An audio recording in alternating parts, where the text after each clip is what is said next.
Can you surf in Thailand? Well, I have, and in this video, I'm gonna show you where exactly you can surf, what time of the year is the best time to go, and in which areas you should stay. As a digital nomad who has surfed in Portugal, Spain, Indonesia, Sri Lanka, Philippines, I was really craving to find a spot in Thailand because Thailand is just so amazing. The only thing missing is the surf. And I'm not just saying this because my mom is Thai and I'm very biased, but Thailand just has everything. And it also has the surf. So let me show you where in Thailand you can surf. I didn't find many spots, but there were two that were recommended to me. One was in Phuket, which was recommended by a guy I met in Spain, in Las Palmas. And we were talking about surf spots, and I was saying that I'm going to Thailand, and what a shame that you can't surf there. He was like, oh no, you can. You can surf in Phuket. I was like, how did nobody ever tell me that? And how is Phuket not known for surfing? Phuket is known for so many things, but it's so easily accessible. They have their own airport. How does nobody know that you can surf there? So I went to see for myself. Personally, I'm not the biggest fan of Phuket. I find it very, very touristy. It's also the kind of tourists that just want to go party and not the kind of tourists that actually are there to experience Thai culture. At least that's the feeling that I get. But I mean, when there's a surf, a girl has to go and see. I looked it up and there is actually a surf beach. It's at Kata Beach. And there are some surf schools as well. You can rent boards there very easily and you can do a class. The first time I went there was about 3 years ago. And I did a class. I don't remember the school, but I remember the teacher. He was such a great teacher. His name was Khao, I think.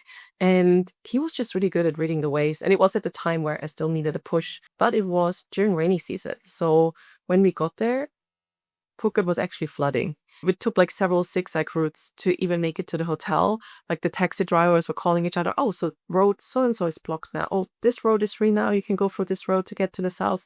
So it was quite a pain to get there. So that's the thing. In Phuket, the best surf time is in rainy season, but that also means you might get stuck in your hotel room because the road's all flooded.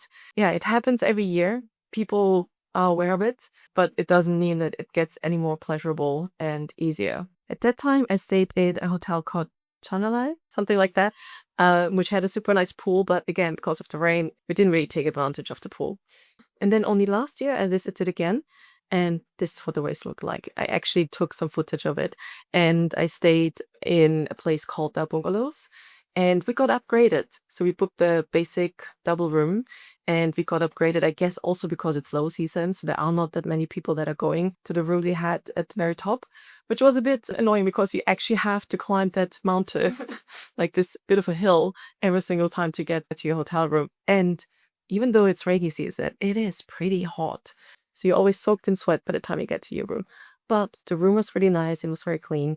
And when you wake up in the morning, you can just go outside and see the waves. And this is also still rainy season, but it wasn't as bad. So like the first time around was around April, May, and the second time around was June, July. As you can see, the sky is clear and the waves are nice. And there are some surfers in the water. And this was the view from the balcony. And the very last time I went to Qatar was only last week because I escaped the smoke in Chiang Mai from the smoky season. And Phuket is just one of the easiest destinations to get away to from the smoke from Chiang Mai because there's a direct flight. And that time I stayed in Katasan Beach, which is directly by the beach. So you don't have to walk much. It's literally like you go down to the hotel lobby and in 1 minute you're by the beach and you can see the surfers. You can actually see the surfers from the fourth floor. When you're in one of the higher stories, you can also see if there are waves. So it's nice to check on the beach if it's surfable. This time it wasn't surfable. It was just some tiny, teeny baby waves. And you did see circles in the water, but those were like very much beginner class. And there was no way anyone could have been able to paddle a wave. Like you could tell, like the teachers were just pushing and the students were trying to get up. So I didn't actually go into the water because it wasn't really surfable. How were the waves in Phuket? It really depends on the day. Like I told you, during smoky season, it was just barely any baby waves. There wasn't even whitewash. And in the rainy season, it was much nicer. But it also means that there are going to be more people in the water. But generally, as you can see in this video, there are some days with really nice waves. The other thing about Phuket is that you can have guaranteed waves if you go to this surf bar. There is a bar right by Kata Beach where they have this machine there. Every now and then I would go to Quick Coconut in the evening and it's fun to observe the people. I'm not sure, I've never tried to actually surf there, and I feel like it's a little bit more like snowboarding, like when you look at the board and also the water coming from the front rather than having a wave coming from behind you. I think it's more surfboarding than surfing, but if you want guaranteed waves, there's also that option there. But also Qatar isn't the only surf beach. On my way back to the airport, I passed by the ocean, and I don't really know which area this is. I think it's near Patong Beach, but you can see that there are other surf spots in Phuket. So go check them out. And if you actually know where this is, just write it down in the comments. I would love to surf there as well. Okay, the second spot that I surfed in Thailand isn't actually that far away from Phuket. It's in Khao, which is north of Phuket. You still have to fly into the Phuket airport, but instead of going down to the south, you go up to the north. And Khao is less touristy. I also find it's a bit more calm. And the kind of tourists that go there are pretty much just couples and families. And the beach that you need to go to is the Memory Beach.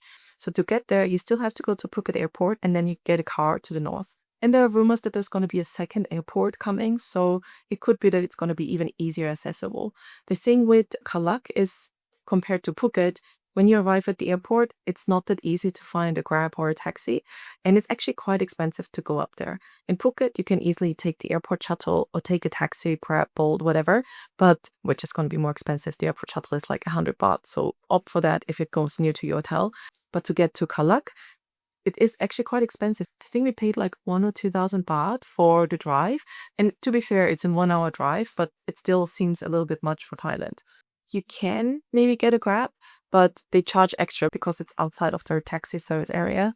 But if that second airport is coming, maybe that will change. Memory Beach is quite a long beach, so it doesn't feel very crowded. There were a lot of people in the water, but it didn't feel like you had to find to get a wave. I personally found the waves not that easy to wrap my head around of my positioning, when to paddle and all these kind of things. But if you're in the water for a little bit longer and you observe the locals and you see some like really nice, talented surfers there, they're just longboarding. I found some of the waves, they break very quickly, so it's not like you will have the wave of your life. But because it's not overcrowded, you have this huge stretch and it's not too deep, it's not too shallow. I don't think that there were any rocks.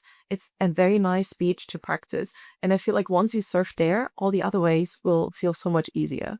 There were 2 spots where you can rent a board, and there was also a surf school. I didn't surf with any of the surf schools. I just hired a board and went out in the water myself. The thing about Memory Beach is that there are not that many accommodations nearby.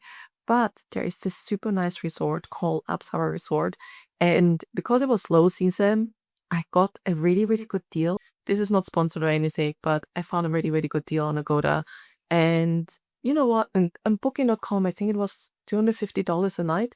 And on Agoda, it was $50 a night, which is still not something that I would normally pay if I solo travel somewhere. But I was like, f this. I'm gonna book this. I'm gonna be by the surf beach. I'm gonna be at this resort. I'm gonna make myself a nice time.